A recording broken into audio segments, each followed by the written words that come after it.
ça, c'est fait d'après les gravures de Després, qui était un contemporain de Rabelais.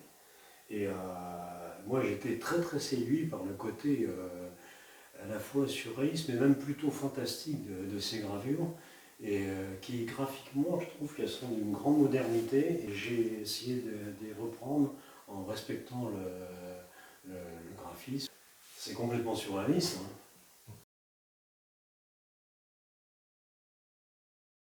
Rabelais, ben, comme tous les Chinonais, et comme tous les hommes, on a tous un côté Rabelais en nous.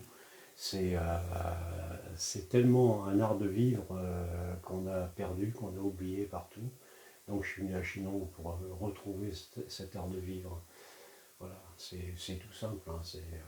C'est une dimension complètement humaine.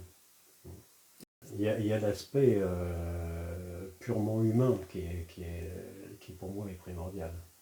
Purement humain. Après, bah, effectivement, il y a tout ce qu'il a pu écrire et dire, enfin qui s'est traduit en écriture d'ailleurs, sur des façons de vivre, sur cette recherche de la bouteille, c'est la quête du Graal, c'est philosophiquement parlant de très très haut niveau.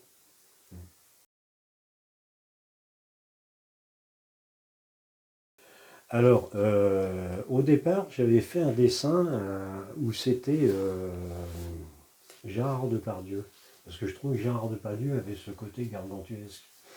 Et finalement, on n'a pas retenu l'idée de faire l'usage de Gérard Depardieu, mais il correspondait un petit peu au personnage. Et moi, ce qui m'a passionné dans le personnage de Gargantua, c'est l'aspect purement humain du personnage, qui, qui est un ogre, qui s'entoure de gens, qui bouffent la vie, et en même temps, il y a ce côté, ce rapport très humain avec les autres. Donc voilà, c'est un petit peu ça que j'ai voulu raconter. Alors il y a la dimension du personnage, les écarts, mais en même temps, il est très gros par rapport aux autres, mais en même temps, il est très proche. Il est très très proche. La dimension n'exclut pas la relation humaine. Voilà. Le Gargantua, c'est du volume. C'est du volume, on ne peut que le traiter en volume. Alors, au départ, il y avait un croquis quand même, parce que j'aime bien visualiser un petit peu au départ ce que je fais.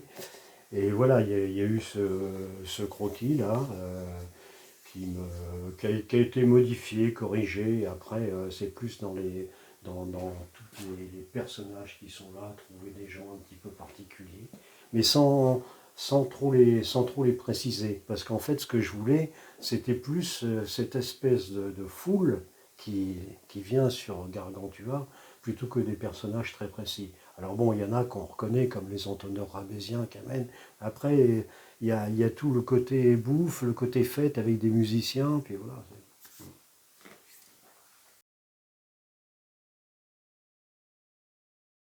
Et toutes sortes de gens qui aiment profondément la vie. Et c'est pas que des gueux, c'est pas que des gueux, mais il y en a beaucoup parce qu'il aimait tout le monde. Il aimait tout le monde. Il aimait peut-être même plus les gens d'en bas que les gens d'en haut.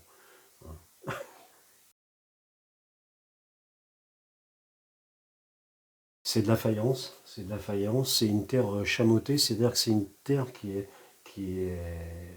très, très pure, mais qui a été mélangée avec de la terre chamottée qui a déjà été cuite, qui a été réduite en poussière.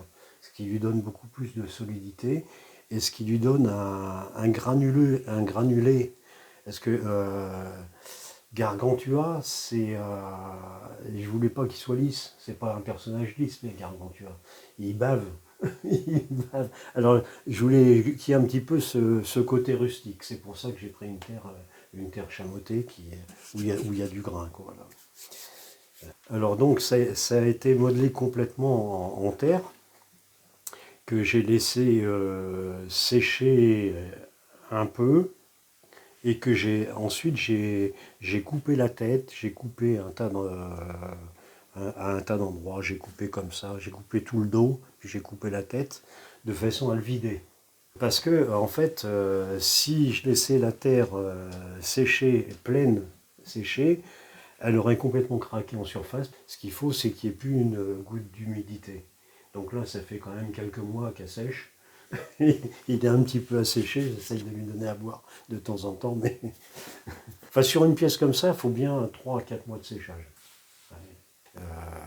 Au départ, c'est vrai qu'on était parti sur l'idée d'un bronze, mais je trouve que la terre cuite, ça correspond plus au personnage.